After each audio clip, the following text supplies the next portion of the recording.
عمي محكوي ويروغ يرتحن قيتر أما زايف تماريو تشحدو ديت ليرين دقدر دلحشين راغ ليروش بيلغالينا مسيختي يميو تعبول چارنا دويتر دحر خيش خلا تامبو أم خو چارنا كرل دالر خير ويرسي موات بلغ موات ليلبر أنو چيقو من ديت سناتا عاش قدوش قامنشنا ويوز غيلقش شابش خليوزي تردحدو بيحكي مالات ليرين نسلو يلدوغ غوز حيجو كلشو هم تيلي حوصر هو تخنا يوخا ووشكتي سويتا ماري ويحا بينش بلغا شجرة دوق خاص يترش لي داق قاستين تيدم تباهي بيش درك لي تمار اسويغا تيرغو يي الاليرق تفهمان هينتا حيك بيستخلش ارتشوح حيك خزدش نش الرق بيح بيحكن شارغا حين خيتر على هو إيه ده صحال حدو على يستغلتنا سياق يستغلتنا تأخذش بوضع بوضعش. ديري سخيلون ديل دا أسوير در أسا خاستن بو الله ديل خاستن بو سيهر احتو خلر سيغلا دوغ شو خلرنا وياريقن عالشو ونو ميغل عالشو يو إذا شرشكح شيء دينلز شيء ميرلز شيء غلقش شيء عادتش ويديش لردين دوغلات هرنوخشيشو إشت شيء سيلردين أتسار وي تحينا إخاء ترحم إغلقش إعادتش دوزي ترحم تسارق إيوي نوخشي قوم سي لرديتهم أتبغن أردول دوي أعالشو يوين وي تغنى وي نوخشي هسمخ لاتس دوتسردو أتحوسم يقع دو غلقش أتحوسم يقع يو ووشي لارم خلر دق همش دوتي قاعديت ديش يديوسر دقوي تغن ها ديل بوربانس دال مقلع Хинца расхама традиции, мечты. Семья у чеченцев называлась Дюзел, а дом, в котором они живут, называлась Хусам, Хусам Олшхала. Ну, этимология этого слова сложная, поскольку я не могу, я знаю, что ху – это 7, вообще-то по-чеченски. То есть, может быть, это имелось в виду вот новое какое-то вот новая семья, новое создание. Вот. Не знаю, я этимологии точно не знаю. У чеченцев был кровно-родственный род. Кровно-родственный род. Вот этот кровно-родственный род назывался Цанцин. Цанцин-дёзел. То есть люди одной крови. Но была еще семья, большая патриархальная семья. Цунах Цанцерен-дёзел олшала. То есть люди одного огня, цанцерен-дюзел будешь, кэрчуй, цанкэрч-дюзел будешь. Что это была за семья? Ну, это, во-первых, старики, дедушка с бабушкой. Это их сыновья и дочери, незамужние. Или разведенная дочь тоже могла жить с ними. Дети, сноха, женатого сына, жена, дети, их внуки. Вот где-то 10-15 человек составляли большую патриархальную семью. И, как вы понимаете, в этой семье было легко осваивать вот эти традиции и институты жизни чеченской, да, ребенку. Были старики, они слушали их, были отец с матерью, они смотрели, как они себя ведут, мать с отцом приучали их к каким-то вещам. И в этой большой семье ребенок имел вот этот свой университет, с которым он и вырастал. И вот к 15 годам формировались его, как мы уже говорили, вот эти базовые ценности. Дочь, выходя замуж, у чеченцев однозначно покидала дом, она не оставалась. Женатые сыновья тоже уходили. Уходили, как правило, если несколько сыновей, то женатые сыновья, как правило, уходили после рождения первого ребенка Ющейн Бохшхала. Причем Ну, в общем, отделялись от родителей, я там скажу еще более подробно. Теперь ребенок. Вот последовательно мы будем вот раскрывать чеченскую семью, да? Ребенка чеченцы воспринимали как дар Божий. Вот как гости воспринимают как дар Божий, вот так воспринимали и ребенка как дар Божий. Хинца, вот когда уже в наше время научились узнавать пол ребенка, да, вот уже такое есть в медицине, чеченцы говорят «вейнкан твохшву».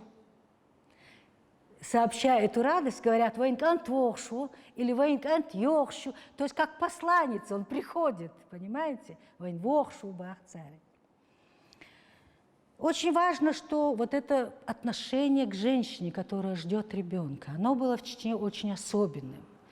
Например, нельзя было пересекать ей дорогу. Если шла женщина, которая ждет ребенка, надо было остановиться и уступить ей дороги. Даже старики-чеченцы, когда появлялась женщина, ждущая ребенка, вставали и стоя ее приветствовали. Сама же эта женщина всячески старалась избегать родственников мужа, уж тем более своих, то есть как бы стеснялась, вот эта вот чеченская черта, она как бы стеснялась этого и старалась их избегать. Ну, еще я могу напомнить вам обычаи, которые, вот мы об обычаях, возможно, будем отдельно говорить, но был красивый обычай, если женщина с грудным ребенком шла по улице и видела идущего навстречу старика, она должна была незамедлительно куда-то положить этого ребенка, вплоть до того, что если даже некуда было, она на землю его, ну, у пеленатого ребенка клала на землю. Старик, подходя к этому ребенку, в первую очередь благословлял его, то есть дал бертки двизал хулилха, дал дуквах войлха, дал хайкоман пайдин хулилха ош. Такими словами вот будь полезен своему народу, живи долго, будь полезен своей семье. Вот такими словами он благословлял этого ребенка. И был обычай, он должен был, если или же какие-то деньги положить возле него, но, как правило, он снимал и клал возле него кинжал. Хотя, конечно, не знал, там девочка или мальчик, он и не мог это узнать. Но это было принято. Ну, вот какой-то подарок он обязательно оставлял. Ожидание ребенка тоже было у чеченцев очень важным. Вот это ожидание появления этого ребенка, даже уже в свадебном ритуале вплетались вот эти обычаи ожидания многодетной семьи. То есть, например, ну, вы знаете, это и сейчас у чеченцев есть, но не полный этот обряд, потому что если хотели, значит, мальчика, чтобы мальчиков было больше, а, как правило, вы знаете, это все семьи хотят, то когда невеста входила в дом, ей на руки давали мальчика, а за порог сыпали проса. Вот выбрасывали за порог проса. Так описывают этот наш обычай русские офицеры, которые изучали нас, ученые, этнологи и так далее. Я вообще хочу сказать, просто у нас жанр другой.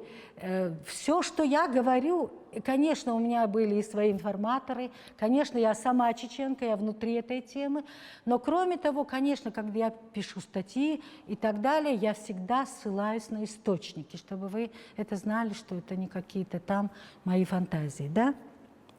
Вот, например, я даже вот сейчас с осторожностью, но скажу об этом. Я в одном из источников прочитала, что раньше, чтобы родились мальчики, под ноги невесте клали кинжал или скрещивали над ней шашки, когда она входила в дом. Я не знаю, то ли они взяли это у других народов, то ли у нас действительно был этот обычай.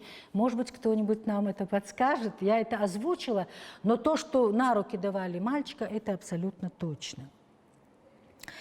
Ну, вы знаете, что того, кто первый сообщал о том, что родился ребенок, давали большие, хорошие подарки. Это посланец Анатолаха. Я, например, из своей семьи знаю, что когда родилась моя мама, она была младшая в семье, моему деду боялись сказать, что девочка родилась. И 3 дня он ходил и не знал, кто у него родился. И никто ему, он был очень такой суровый товарищ, ему боялись об этом сказать. В конце концов, мой рассвирепевший Нейнда сказал, «Шуцадист хольшмадац». То есть вы все, почему вы все молчите? Типа что-то случилось. И ему, значит, робко моя старшая тетя сказала, что я и мой дед подарил ей 3 золотых рубля, что по тому времени было огромное состояние. Вот, ну, подарки делали. Имя давали через 7 дней. Через 7 дней давали ребенку имя. Причем имя давали родители отца. Денанси, дедаси, лушхала и це.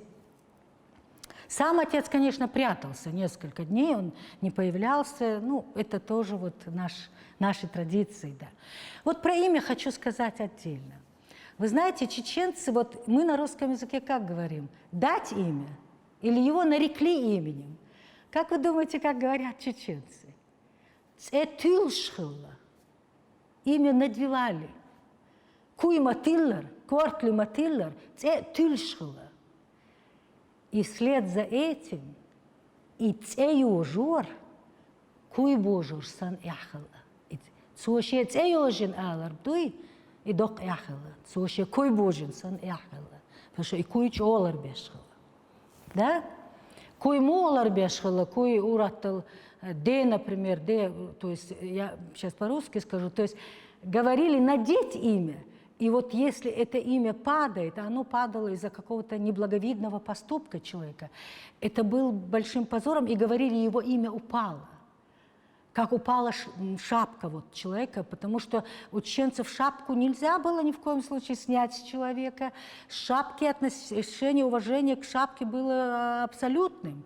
Даже дети, играя, старались, чтобы не упали их шапки. Если человек появлялся в обществе без куйбочи, гучвяльч, его даже в свидетели не брали. В свидетели такого человека не брали, это было недопущено. Все чеченцы были в головных уборах, как женщины, так и мужчины, и редко снимали эти головные уборы. Во, кёрт-айрвари, яхту иштхалар. И его цунталам бяш теш уаттуш саалак исан вол такой, нохтш цунтешем бацбош, цунахтешем бацбош. Вот и куйбожер, и цейожер, это важно, да. И, например, де куйбац, де куй.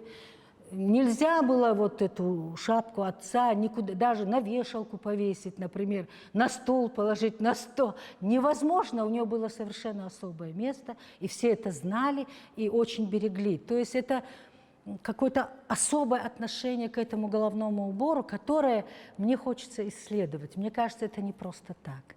Особенно если учесть, что наши вот эти и хоз, куйбац, папахи наши, они очень похожи на древние, на митры похожи. Но это надо исследовать еще дополнительно, я не буду сейчас на этом останавливаться. Но, кроме того, с самого рождения ребенка чеченцы старались уберечь его от дурного глаза, от злого духа, и злых сил каких-то. И завязывали красную шерстяную нитку ребенку. На молитву читали, и шерстяную нитку завязывали, и вешали жейн я гейкал, то есть тоже с сурами из Корана, гейкал четырехугольных улшила, жейн трехугольный. Их зашивали в кожу и зашивали треугольником жейн, а четырехугольником гейкал.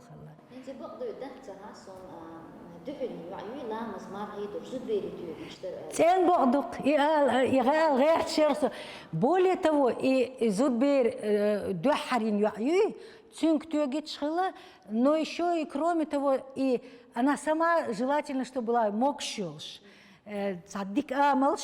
и обязательно, чтобы у нее были живы родители.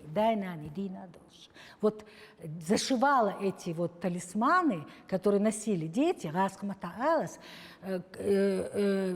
девочки-первенцы в семье, мехкари, их называли мехкари. Вот эти девочки-первенцы, причем, чтобы она была сама веселого нрава, здоровая, и обязательно живые родители, чтобы у нее были.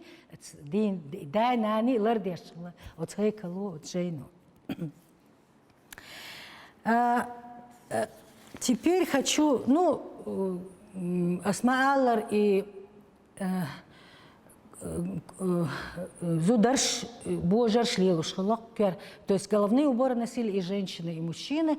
Ну и этот широко известен и растиражирован вот этот наш обычай, когда любую схватку, самую ожесточенную, могла остановить женщина, снявшая платок и бросившая его между сражающимися и так далее. Дальше о детях. Ну вот пишет Клингер, русский офицер, который был в плену у чеченцев и изучал их нравы. Причем он был в плену с 24 июля 1847 года по 1 января 1950 года. Вот в газете «Кавказ» уже после плена он пишет: ну, для меня это важно, я взяла кусок о детях. Родители никогда не бьют и почти не бранят своих детей, считая их даром Божьим и предоставляя развитие характера и способностей их самой природе. Войну Бог своим поведением они учили. То есть, понимаете, я уже говорила об этом. Но дальше Клингер пишет: если дети иногда слишком надоедают и огорчают мать, то мать слегка журит их, может сама поплакать, но не бьет их. Отец всегда в общении с детьми ровен, суров и, как правило, молчалив. Это характерно для нас. Я вот в литературе встретила такое, что якобы чеченцы отдавали на воспитание своих сыновей онгам, то есть онг – это самое высокое звание для чеченцев, самое большое признание его народом. Вот, назвать его онгом, рыцарь, да.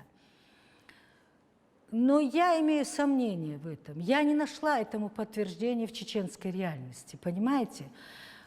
И почему я сомневаюсь? Вы понимаете, тотально вооруженный народ, а мы были именно такими, где в каждом доме был воин, где, когда приходила беда, народное ополчение, это каждая семья, каждый взрослый мужчина становился воином.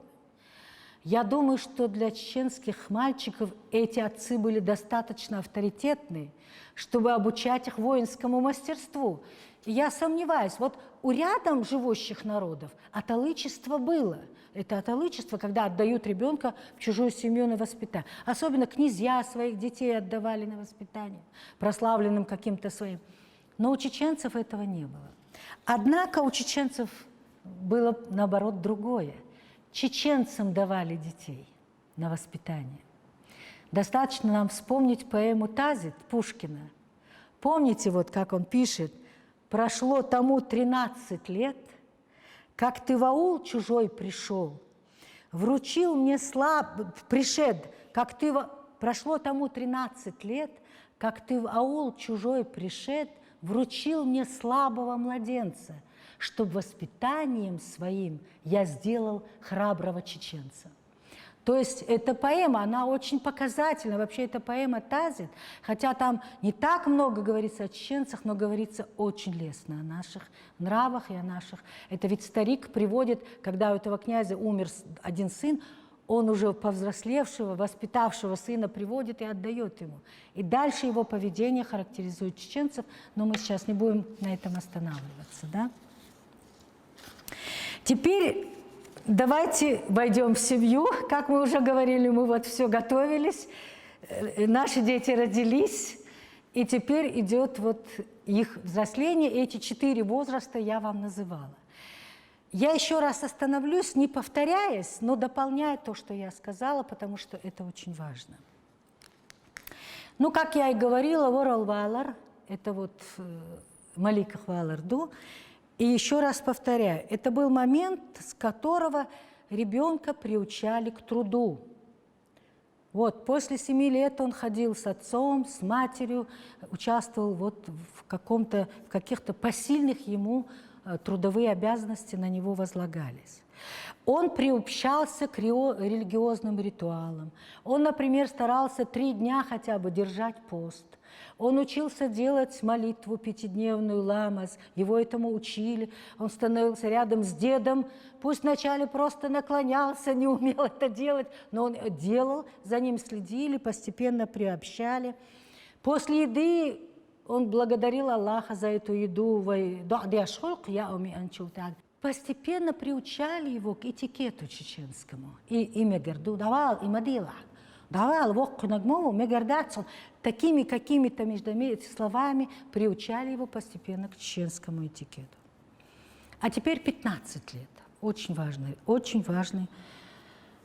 в жизни мальчика очень важный этап. То есть, как я говорила, и берел волшву, в нем закончилась материнская кровь. Все. Он имеет право носить оружие. То есть, раз он имеет право носить оружие, он будет защищать свои поступки, он будет отвечать за свои поступки, слова даже своей честью, своей жизнью и так далее. Ну вот, нохчима тому волшила, ще ценна, ще тейпна, тукма, эдохч, мюлгоча, дикана, вона, да хочук, хинстюнта. Понятно, да? Вот он все, он приобщен ко всем делам семьи, взрослым делам семьи. Теперь вот значимость этого ритуала была, вот, то есть значимость этого возраста была обставлена определенным ритуалом. Что это был за ритуал? Я неоднократно говорила, что чеченцы не поучали, дидактически не поучали детей. Но это был тот единственный случай, когда мальчику исполнялось 15 лет, когда он слушал наставление, которое ему давали. Прямое наставление. Кто делал это наставление? Дедушка в первую очередь. Если нет деда, это делал деваш, брат отца. Если вдруг в семье не было деваш, это делал сам отец. Если и отца не было, это делал старший брат. Если его нет, это делала старшая сестра. И в последнюю очередь мать. То есть вот в такой последовательности. Как вы понимаете, многие семьи, разные были семьи, это было учтено. Что происходило? Посадив этого мальчика, ну, будем говорить, дед жив, потому что, как правило, это делал дедушка, деда, вы деда. Его дед перечислял ему всех предков, которых он помнил, всех, кого он помнил. Но обязательно 7 предков. Он мог помнить и больше. В конце этого перечисления он говорил мальчику, называя именно «это был мой отец, я его сын, мой сын», называя имя «такой-то твой отец». И дальше следовала фраза «а следующий в этом ряду ты». Но к чему волшхила? Хинца ахха дурбу вайтин мах. То есть ему говорили, до этого момента мы сохранили честь и достоинство нашей семьи. Ох, тхайдай силардина, ох, тхайци силардина, тхайгусам, тхай силардина, хинца хунт ахача ирах. Хинца асмаалар ахха дурбу вайтин мах. Это вешало огромную ответственность на этого мальчика. Он понимал это. Более того, вот в этом обращении звучало «Ох, стхайдай силардина, иш юарчца уаттина ох». Вот эта фраза «юарчца уаттина». Вот чтобы понять важность этой фразы, надо вот понять, что такое, вот, что она означала. Не почерне, то есть мы, по-русски это будет как вот, мы сохранили честь и достоинство семьи, из-за нас наши предки не почернели лицом, буквально. Вот это выражение вот это выражение почернеть лицом пришло к чеченцам из очень далекой древности. Его произносили нечасто.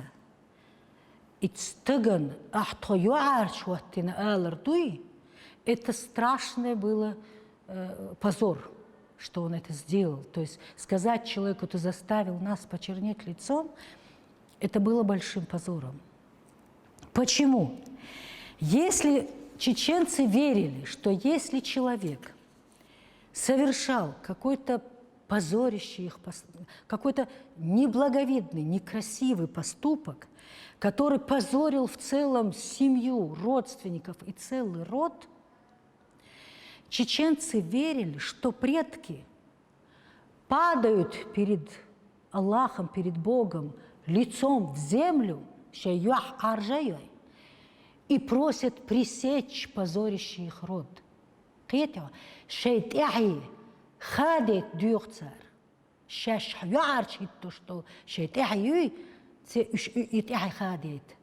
Представьте, какое это было страшное проклятие, какое это было, каким страшным. И сейчас это остается. Это очень значимое слово для чеченцев. Заставить предков почернеть лицом.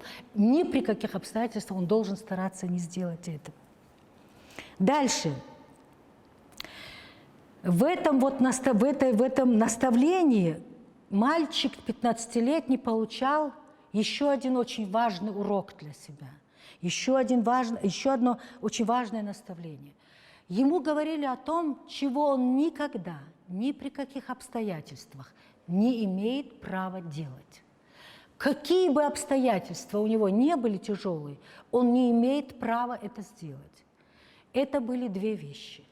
Чеченец не имеет права просить милостыню и не имеет права прислуживать в чужом доме.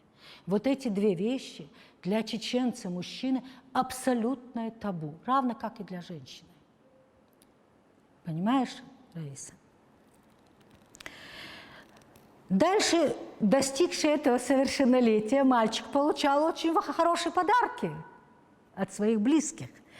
Достаточно дорогие, потому что дядя Деваш Вуй по отцу, вообще в жизни мальчика Деваш очень многое значит, я потом скажу об этом. Деваш дарил ему оружие, а Нейнваш дарил ему коня. То есть, понимаете, это тоже было уважение к его взрослению. Он становился взрослым, и все равно.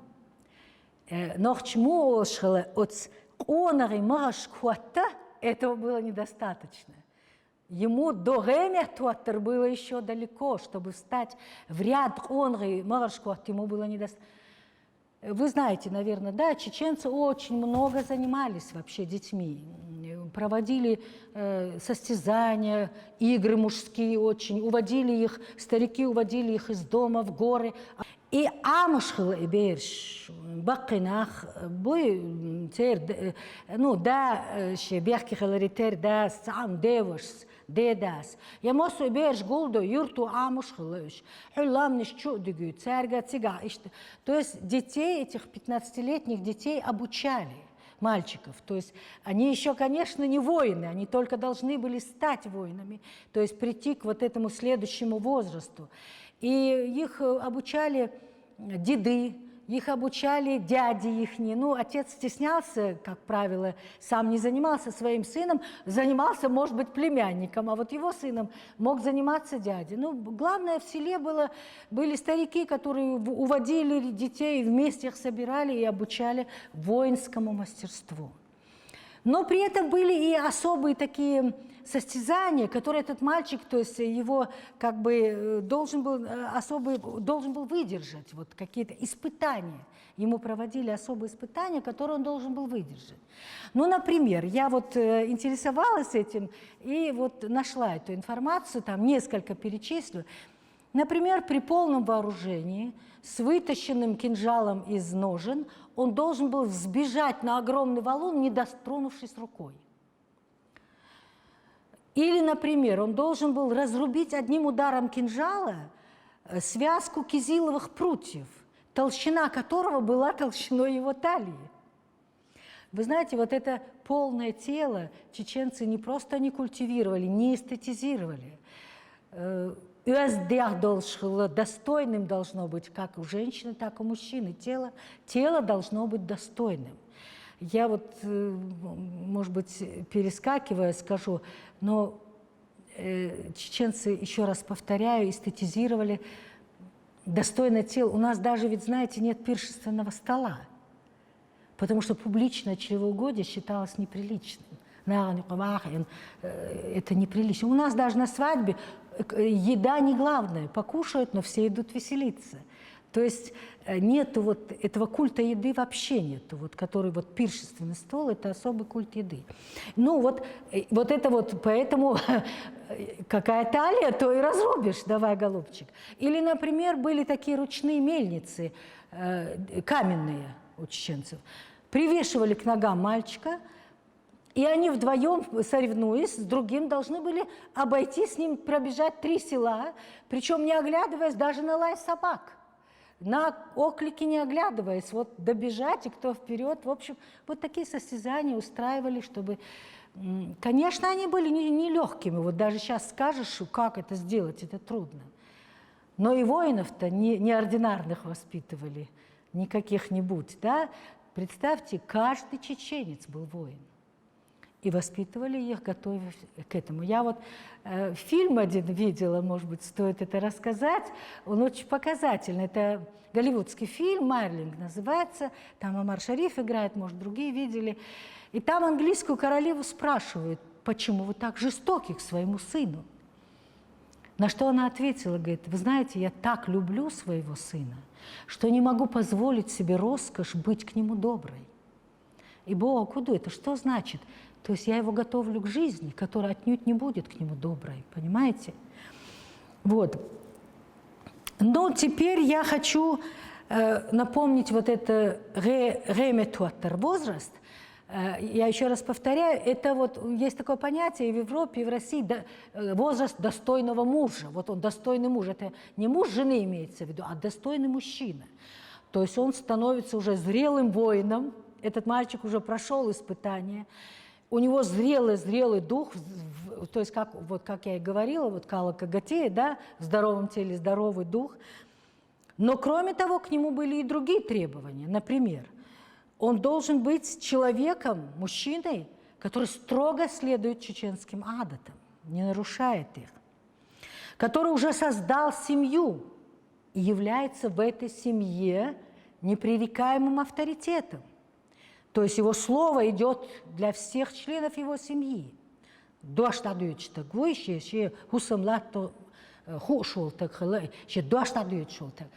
есть он сумел обеспечить благополучие, безопасность своей семьи. Он не опозорил себя трусостью. Чеченцы не прощали трусость. Вообще не прощали. Проявление трусости не прощалось. Я, знаете, вот в Первую войну одного молодого человека, он воевал, я спросила, страшно было на войне?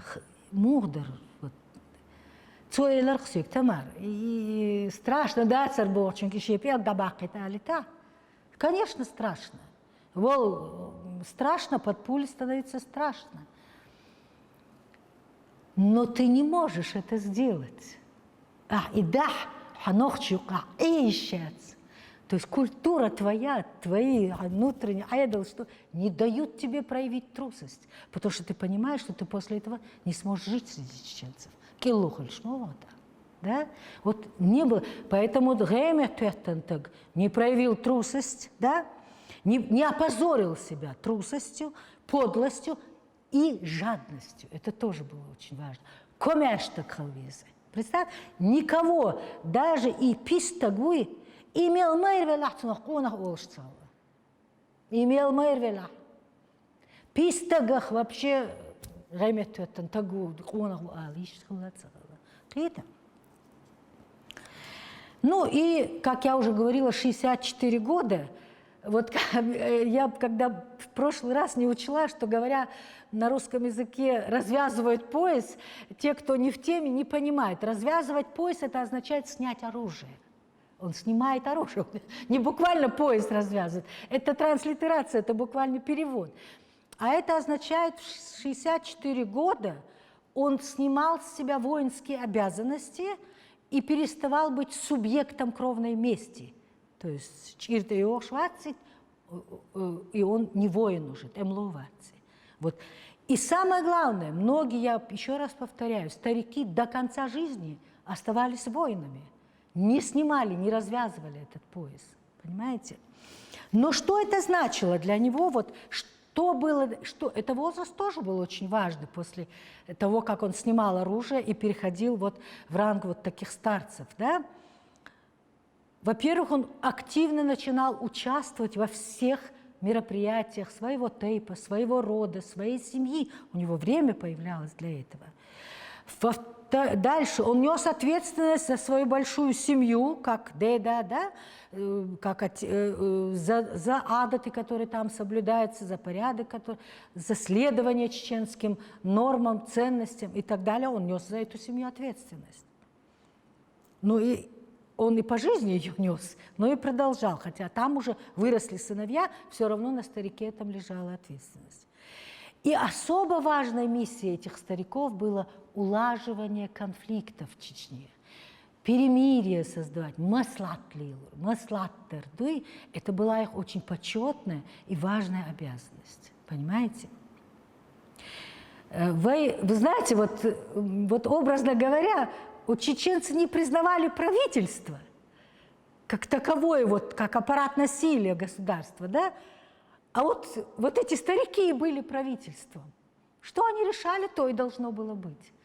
Понимаете? Вот такая была демократия. Что они решали, то и должно было быть. Да, конечно. Вообще договор. И Дарк-Эдл тоже, понимаете? Ну и заканчивая нашу беседу, я хочу сказать еще об одной действительно странности нашего народа, но вполне объяснимой и понятной. Чеченцы были очень демократичны в браке. Вы понимаете, если супруги решали, что они дальше не могут жить вместе, и они разойдутся, их расставание никто не осуждал. Не осуждали, если там, конечно, не было каких-то... Вот они решили разойтись, это не осуждали. Более того, не только мужчина мог жениться несколько раз. Женщина-чеченка могла выйти замуж неоднократно, если у нее так сложилась судьба. Ее никто не осуждал, лишь бы это соответствовало нормам морали и совершалось, как положено, по ритуалам брака. То есть был брак настоящий, благословенный брак, как положено в Чечне. Этому вот поиску счастья никто не воспрепятствовал, и они были уважаемы в обществе. Даже вдова, вот очень часто бывало, что в семье оставалась вдова, сын погибал, оставалась с маленькими детьми вдова. Так вот, эта семья вовсе не принуждала эту молодую женщину воспитывать этих детей. Семья этих детей, чеченцы не отдают своих детей, из семьи отца дети не уходят у чеченцев. Они принадлежат, ответственность за детей у чеченцев несет отец. Даже если он позволяет, ну как было, традиция какая была. Вот если женщина молодой оставалась, то или свекр, то есть марда, или же старший брат, марваш, или старшая сестра, это редко говорила свекровь, или еще яцо. Они обращались к этой молодой женщине со словами «Царь Олшхалак», что